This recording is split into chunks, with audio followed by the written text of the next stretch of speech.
Hello students, good morning. स्वागत है आप सभी का एक बार फिर से ऑनलाइन क्लासेस के अंदर। तो ये हमारा आपके बीएससी पार्ट फर्स्ट का पेपर सेकंड इलेक्ट्रोमैग्नेटिज्म में दैट इज़ विद्युत चुंबकत्व का लेक्चर नंबर 04 है। ओके, फोर्थ लेक्चर है। तो आज हम क्या क्या डिस्कस करने वाले हैं? आज हम डिस्कस करने वाले हैं अदिश क्षेत्र की प्रवणता, ग्रेडियंट ऑफ स्केलर फील्ड। अदिश क्षेत्र की प्रवणता, तो प्रवणता का मतलब होता है रेट ऑफ चेंज, यानी परिवर्तन की दर। लेकिन ये परिवर्तन की दर किसकी होगी? हम बात किसकी कर रहे हैं? अदिश क्षेत्र की। तो अदिश क्षेत्र में होता क्या है? एक अदिश राशि होती है।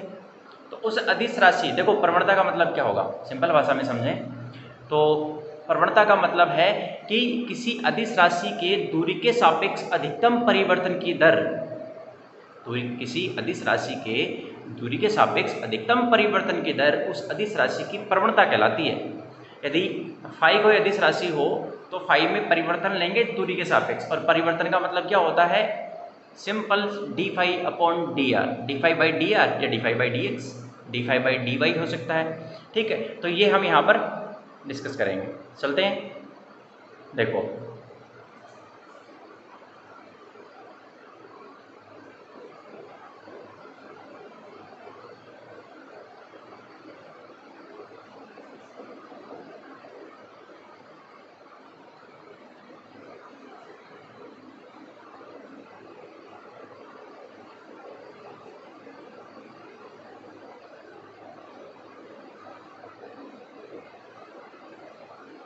ग्रेडियंट ऑफ स्केलर फील्ड,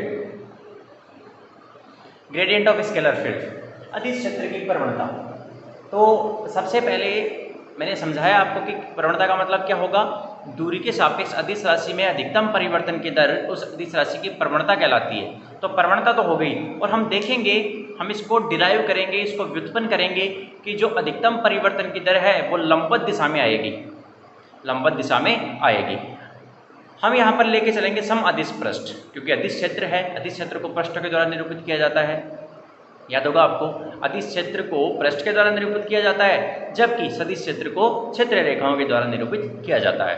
ठीक है, चलो हम देखेंगे कि वो लंबवत दिशा में अधिकतम परिवर्तन की दर आएगी। ठीक, चलो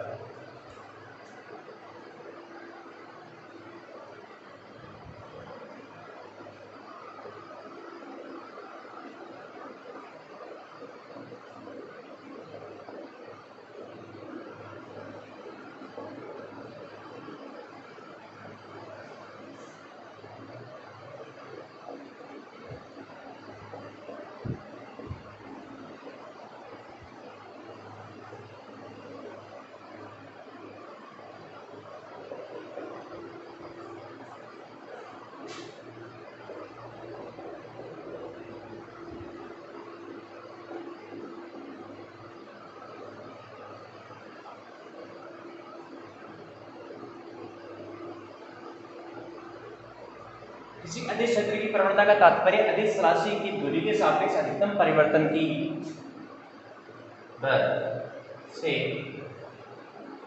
व्यक्त किया जाता है।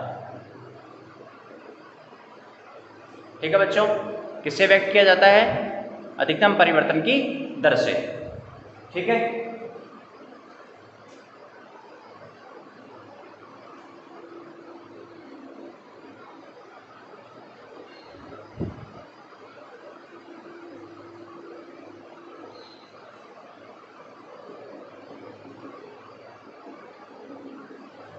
हमेशा लंबवत दिशा में यानी अभिलंबवत प्राप्त होती है।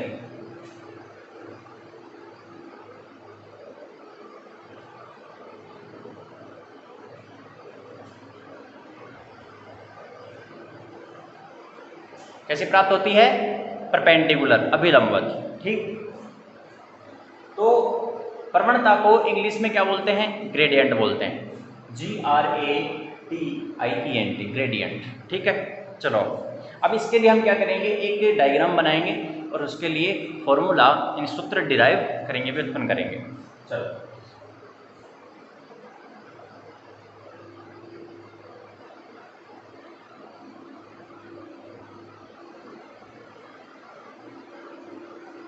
ये हमारे पास क्या है, एक कार्तीय निर्देश तंत्र हम लेके चल रहे हैं।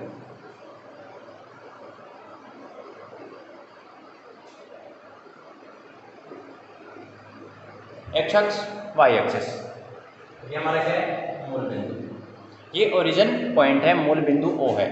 ठीक है, अब इसके अंदर हम क्या करेंगे, दो पृष्ठ बनाएंगे। ठीक, और उन दो पृष्ठों के बीच में एक के ऊपर अदिश राशि का मान ले लेंगे फाई और दूसरे के ऊपर ले लेंगे phi plus delta phi.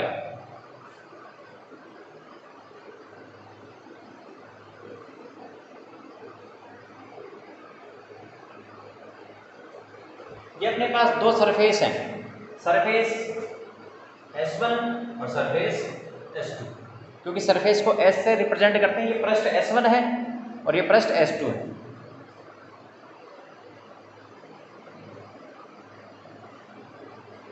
Okay, अब इस पूरे पृष्ठ के ऊपर किसी बिंदु पर भी बात कर लो आप, हर एक बिंदु पर अदिश राशि फाई का मान क्या है, समान है, और इसके ऊपर है फाई प्लस डेल्टा फाई, इसके ऊपर फाई प्लस डेल्टा फाई है और यहाँ पर कितनी है, फाई। ठीक है,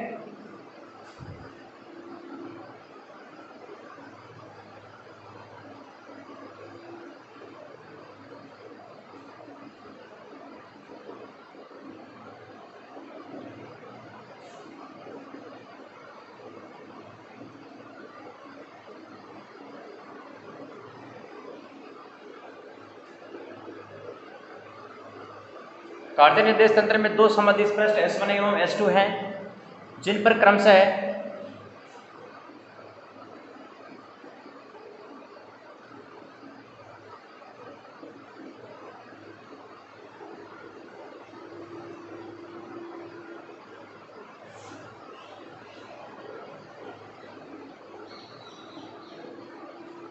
फाई प्लस डेल्टा फाई है। अब याद रखना, फाई यहाँ पर एक्स वाई जेड पर डिपेंड करेगी, यानी फाई जो है वो स्थिति निर्देशांकों पर, यानी फाई क्या है, एक सतत फलन है।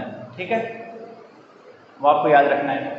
अब यहाँ पर मैं क्या करूँगा, इसके ऊपर एक बिंदु लूंगा P या फिर P1। ठीक है,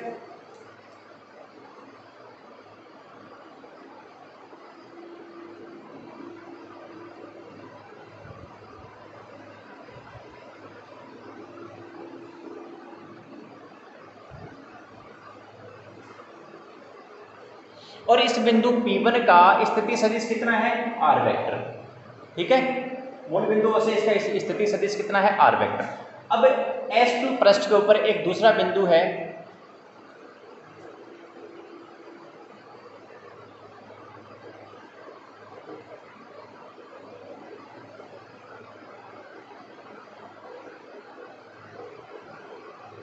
P2, जिसका स्थिति सदिश कितना है, R vector plus delta R vector है। कितना है, R vector plus delta R vector, यानी P1 का तो कितना है, R वेक्टर, और P2 का कितना है, R vector plus delta R vector. Okay, अब देखो जब इन दोनों को मिलाएंगे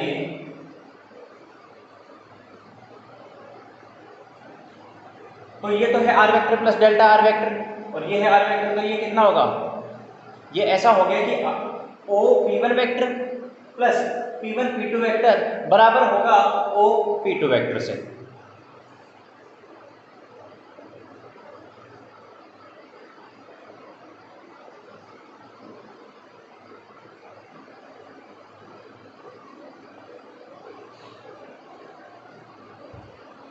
O P2 वेक्टर। अतः यदि मुझे P1 P2 वेक्टर निकालना हो, ये निकालना हो, तो मैं क्या करूंगा, O P1 वेक्टर को उधर भेज दूंगा,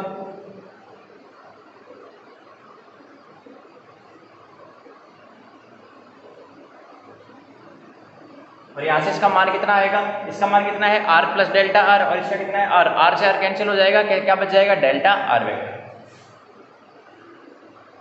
यानी P1 P2 वेक्टर कितना आ गया, डेल्टा R वेक्टर। ठीक है, समीकरण नंबर 1। यहां तक इसको नोट कर लो आप जल्दी।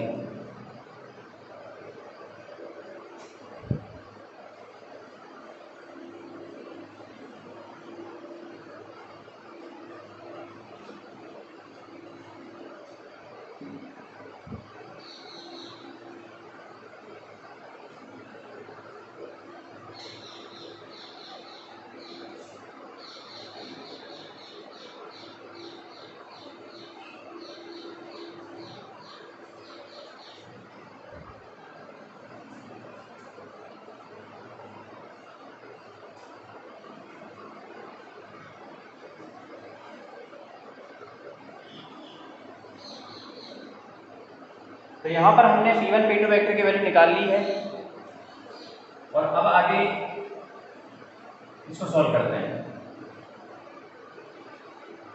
ठीक है बच्चों, देखो इधर अब यहाँ पर मैं फिर से इसको बना रहा हूँ डायग्राम को।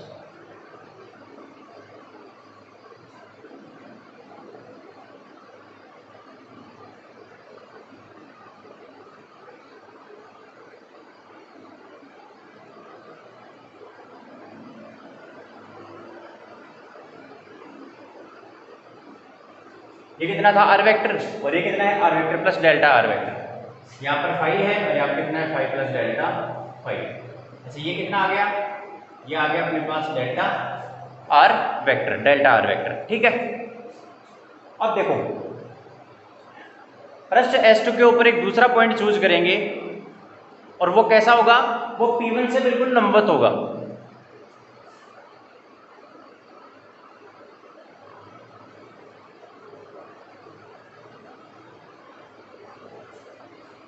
एक Q बिंदु या फिर N बिंदु जो भी आप चूज करना चाहें, तो Q बिंदु चूज कर लिया और वो P1 से Q जो है वो क्या है, बिल्कुल लंबवत, जैसे यहाँ पर 90 बन रहा है। ओके, लंबवत। और ये जो दूरी है ये हमने मान ली डेल्टा n।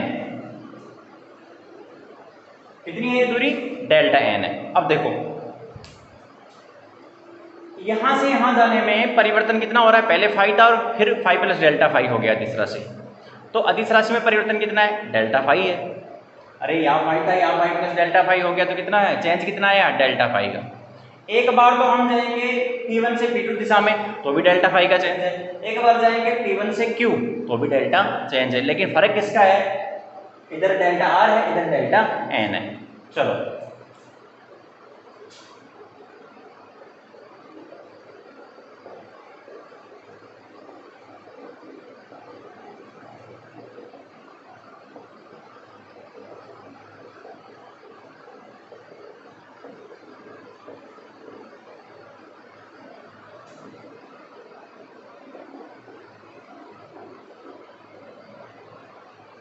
ठीक है, लिख दिया मैंने लैंग्वेज। अब क्या करेंगे, अदिश राशि डेल्टा 5 में P1 P2 दिशा में परिवर्तन की दर,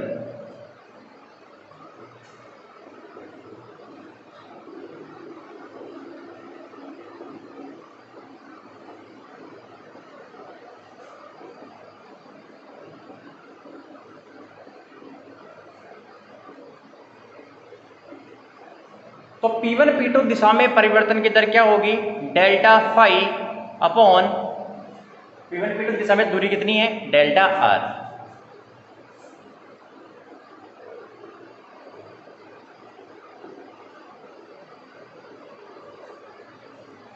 यानी 5 का R के सापेक्ष, दूरी के सापेक्ष परिवर्तन की दर कितनी आई, डेल्टा 5 बाई डेल्टा R।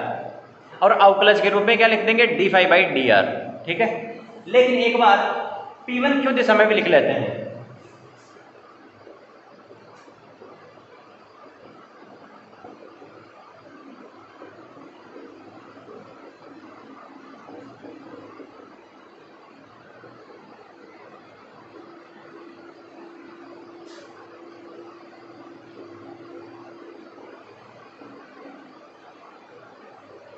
यहां आएगा डेल्टा 5 बाई डेल्टा n, क्यों, क्योंकि P1 से Q चलने में दूरी कितनी है, डेल्टा n है। अरे 5 में तो डेल्टा 5 चेंज आ रहा है, चाहे आप इस रास्ते से चले जाओ चाहे इससे चले जाओ, लेकिन दूरी का फर्क है, इसलिए डेल्टा 5 बाई डेल्टा n लिखा जाएगा। अब देखो यहाँ पर थोड़ा सा ज्योमेट्री का प्रयोग करते हैं, क्या करते हैं यार, देखो यहाँ पर जो ट्रायंगल बना हुआ है,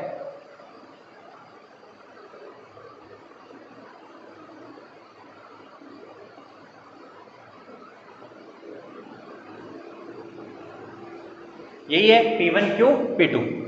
P1 P2 डेल्टा R है, P1 Q डेल्टा N है। ये जो ट्राइंगल है इसमें ये तो आधार है, ये लंब है, और ये क्या है, विकर्ण है। तो आधार बटे विकर्ण क्या होता है, cos थीटा।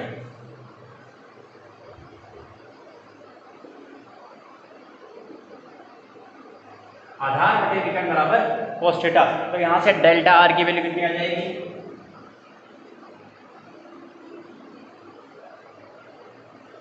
cos थीटा नीचे डेल्टा आर ऊपर, तो डेल्टा आर बराबर delta n by cos theta. Equation number 4। अब इस समीकरण 4 का प्रयोग कहाँ करना है? 2 में।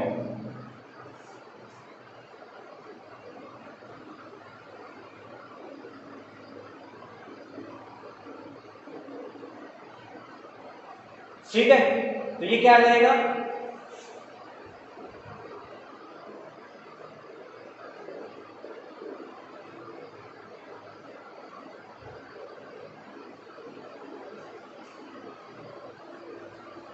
डेल्टा आर की जगह क्या लिख दूं? डेल्टा एन बटे cos थीटा, तो डेल्टा एन बटे cos थीटा कहां चला जाएगा? ऊपर।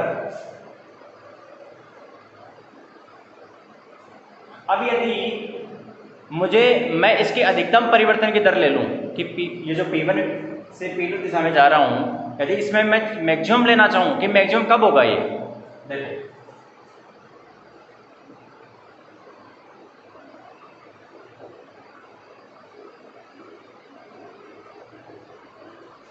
तो अधिकतम मान जब अपन लेंगे तो क्या होगा?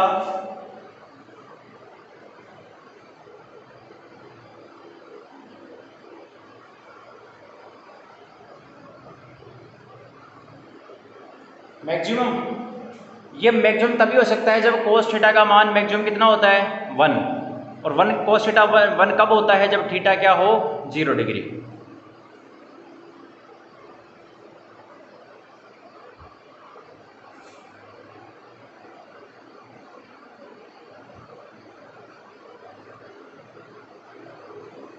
अरे ये तो डेल्टा 5 डेल्टा एन बन जाएगा, क्योंकि cos थीटा कितना हो गया? 1 हो गया। ठीक है, तो ये मतलब क्या है? देखो, यदि P1 P2 दिशा में जो परिवर्तन की दर थी डेल्टा 5 बाई डेल्टा आर थी, वो अधिकतम कब आएगी? वो अधिकतम तब आएगी जब वो घूम के किसके दिशा में आ जाए? क्योंकि ये देखो यहाँ पर एंगल कितना है? ये एंगल अपने को बनाना था, ठीक है, तभी वो cos थीटा वाली कंडीशन सेटिस्फाई होगी। ये एंगल कितना है? थीटा है। एंगल 90 के सामने वाला क्या होता है? विकर्ण। ठीक, अब यहां से देख लो इसको, इस प्रकार से घुमा के देखना आप, तो ये तो आधार होगा, ये लंब होगा, ये क्या होगा? विकर्ण होगा। ठीक है, तो यहां पर क्या बना लेना? थीटा। चलो अब देखो, 0 डिग्री होने का मतलब है कि जो P1 P2 दिशा को घूम के किसी दिशा में आ जाएगी? P1 Q दिशा में। मतलब समझ रहे हो इसका? P1 P2, अरे थीटा 0 कब हो सकता है? जब P1 P2 भुजा घूम के किसके दिशा में आ जाए? P1 Q दिशा में, तभी तो थीटा 0 होगा। तो इस दिशा में जो अधिकतम परिवर्तन की दर यदि मुझे लेनी है, तो अधिकतम परिवर्तन की दर दो सरफेस के बीच में, दो पृष्ठों के बीच में कब हो सकती है? जब जो नीचे की दूरी है, देखो हम किसको लेके चल रहे थे? इसको लेके चल रहे थे। पहले दूरी के सापेक्ष डेल्टा आर के सापेक्ष हो रहा था, लेकिन जब उसका मैक्सिमम लिया तो नीचे दूरी कौन सी आ गई? लंबवत। यानी अधिकतम परिवर्तन की दर कौन सी दिशा में होगी? लंबवत दिशा में। ठीक है, इतना मतलब समझ गए? चलो इसको मिटा देते हैं, नोट कर लो इसको।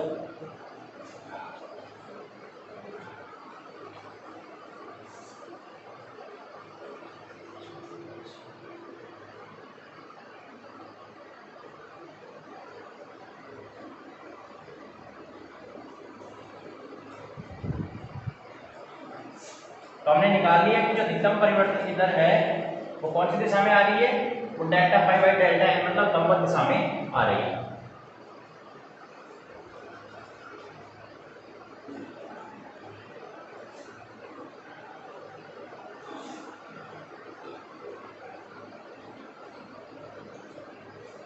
अब देखो इसको लिख लेते हैं थोड़ा सा। ठीक है, इधर देखो,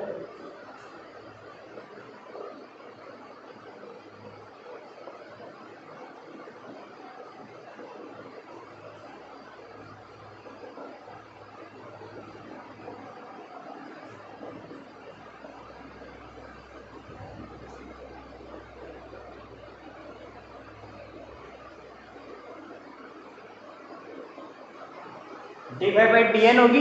अरे डेल्टा 5 बाई डेल्टा एन को अवकलज रूप में क्या लिखेंगे? D five by D n, जो कि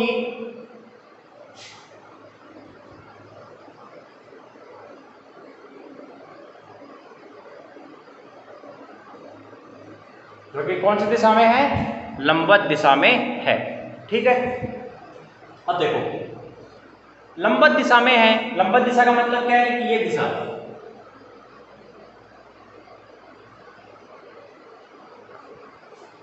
पृष्ठ के ऊपर बिल्कुल लंबवत जा रहा है, वो दिशा मान ली, एकांक सदिश मान ली है एन कैप। लंबवत दिशा की बात होगी तो वहां पर एक पर्टिकुलर डायरेक्शन हो गई, ठीक है, एक निश्चित दिशा हो गई, वो हमने माननी पड़ेगी एन कैप है।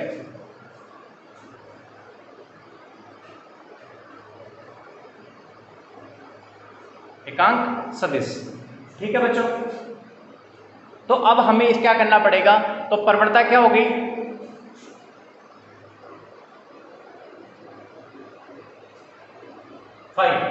फाई की प्रवणता या फिर grade phi, gradient of phi, GRAD, यही लिखना है symbol, d phi by D n cap, ठीक है, क्या होगी d phi by D n cap. तो एक अदिश राशि फाई की प्रवणता, एक अदिश राशि फाई की प्रवणता क्या होती है, एक सदिश राशि होती है। क्यों, क्योंकि उसके साथ क्या आ रही है, दिशा आ रही है, क्योंकि वो एक लंबवत दिशा में है। अरे परिवर्तन की दर तो d phi by D N आ गई, लेकिन लंबवत दिशा में आई है, इसका मतलब उसकी डायरेक्शन भी है, तो परिमाण के साथ उसकी डायरेक्शन भी इंक्लूड करनी पड़ेगी। ये अपना हो गया प्रवणता, ठीक है। तो क्या होगा, प्रवणता क्या होती है कि किसी अदिश राशि का दूरी के सापेक्ष अधिकतम परिवर्तन, क्योंकि d phi by D n क्या है, दूरी का अदिश राशि के सापेक्ष, दूरी का अदिश राशि, सॉरी अदिश राशि का दूरी के सापेक्ष, कोई अपने पास अदिश राशि है फाई, उसका दूरी के सापेक्ष अधिकतम परिवर्तन की दर ले रहे हैं, अधिकतम ही तो है ये d phi by D n. हमने तो delta phi by delta r लेके चले थे, डेल्टा आर ये P2 बिंदु कहीं भी हो सकता है, लेकिन उसको जब सोल्व किया, जब उसका अधिकतम लिया तो वो कौन सी दिशा में आ गया, लंबवत दिशा में, d phi by D n, क्योंकि dn क्या है, दो पृष्ठों के बीच की न्यूनतम दूरी, ठीक है। और न्यूनतम दूरी कौन सी होती है, कोई भी दो पृष्ठ ले लीजिए आप, न्यूनतम दूरी हमेशा कौन सी होगी, लंबवत दिशा में ही होती है, ठीक है, d phi by D n cap, ये आपको याद करना है।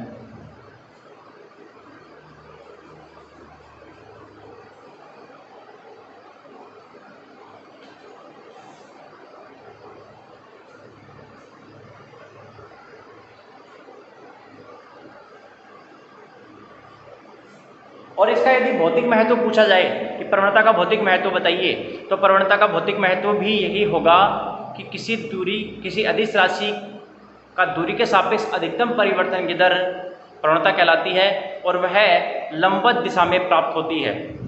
तो ग्रेडियंट, जो मैं आपको बार बार उसमें लाइव के अंदर बोलता हूँ क्लास में कि प्रवणता क्या होती है, ग्रेडियंट क्या होता है, देखो एक सदिश राशि आ रही है, मतलब ये वेक्टर है, ठीक है, ये सदिश राशि है, और क्योंकि इसके साथ एन कैप है, डायरेक्शन है, ठीक है, और किसके लंबवत है, ये पृष्ठ के लंबवत है। तो हमेशा प्रवणता किसी भी अदिश क्षेत्र फाई के हमेशा क्या होती है, लंबवत होती है। ये इसका क्या है, फिजिकल मीनिंग है, भौतिक महत्व है, ठीक है। तो आज इतना ही करेंगे, आज के लिए सफिशिएंट है।